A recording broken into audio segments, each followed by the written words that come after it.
Le programme de préparation du Sénégal au Fonds vert climat a ouvert un atelier de validation technique ce mardi 17 juillet 2018, présidé par le secrétaire général du ministre de l'Environnement et du Développement durable, en présence du conseil technique du Premier ministre, des partenaires du secteur privé et public. En effet, l'objet de cet atelier est de permettre la validation du programme Pays au Fonds vert climat les 12 prochaines années, c'est-à-dire à l'horizon 2030. La vision de notre bureau, c'est d'évaluer l'évidence de haute qualité sur le travail du Fonds vert climat pour déterminer ce qui fonctionne bien, au moins bien, pourquoi, les raisons pour donc apprendre et mesurer ça.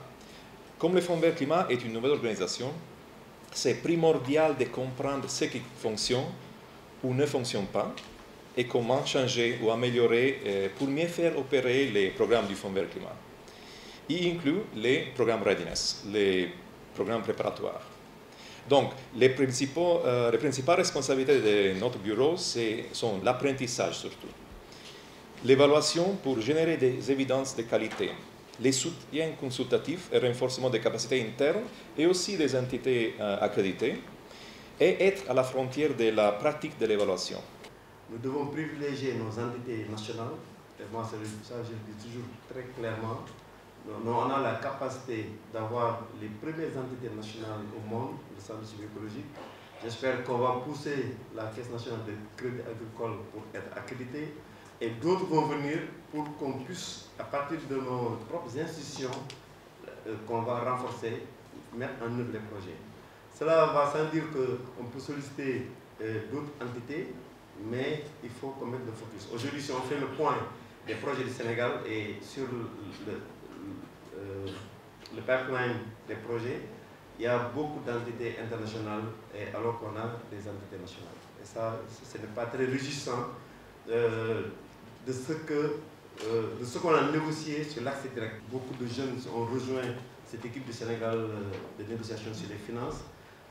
Il ne faudrait pas qu'on perde de vue donc cet aspect d'accès direct. Et l'accès direct, la première priorité, c'est les entités nationales.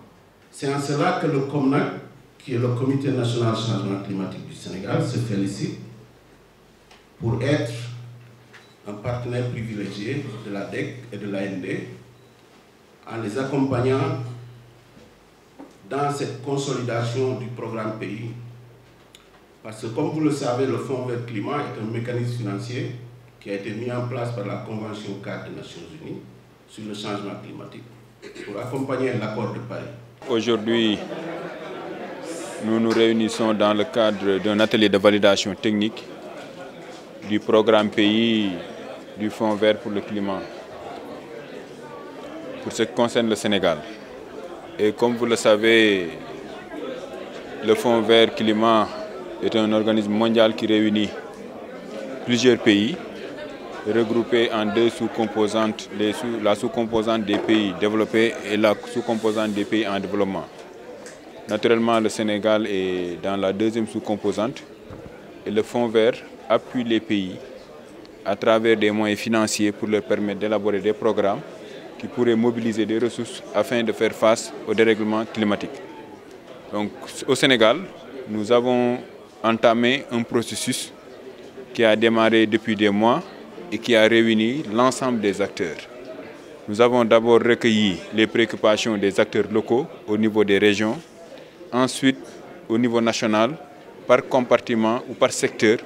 Nous avons réuni le secteur privé, nous avons réuni la société civile, nous avons réuni l'administration pour voir chacun en ce qui le concerne, quelles sont ses priorités, quelles sont ses préoccupations, afin d'élaborer un programme qui est aujourd'hui partagé et une fois validé, techniquement puis politiquement, sera un document de référence pour l'ensemble des acteurs qui interviennent dans le secteur de l'environnement et dans le secteur du changement climatique.